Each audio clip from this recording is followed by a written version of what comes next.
South Africa, a country well known for its endemic habitats and stunning biodiversity, and home to some of the world's most iconic creatures.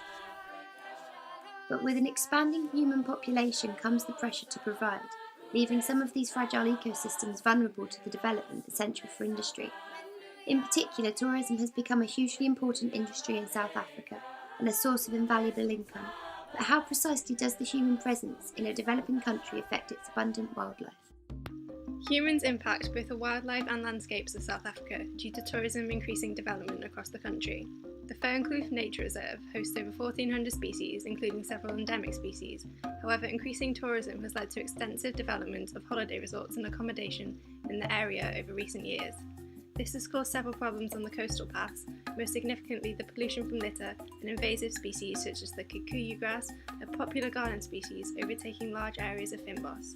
The Hermanus Cliff Path Management Group was set up in 2002 in order to manage these paths and minimise the negative human impacts. Ecotourism is also extremely important for South Africa's coastal regions. Being some of the most diverse on the planet, they draw millions of tourists each year, providing much needed revenue. However, this can have a dramatic effect on marine wildlife. One example is luring in wild sharks for cage diving experiences. This causes the alteration of natural shark behaviour and the expenditure of unnecessary energy, which can negatively impact the population. However, tourism can be positive for the environment. The shark tour companies provide some much needed, if unconventional, ocean management. By limiting fishing and hunting, they provide some protection for sharks and the ecosystem as a whole. Perhaps the most obvious example of tourists altering an animal's habitat and behaviour is that of safaris and national parks. While the rangers focus on conservation and ensuring the animal's environment remains as natural as possible, they accept that limiting animals to a set range is bound to have a cascade of effects and careful management is needed. Whenever you put predators in a system, don't think you can just leave them. There is major management issues that you've got to deal with. And in Addo, we have learned to deal with those. So we mimic processes. We mimic nature's processes.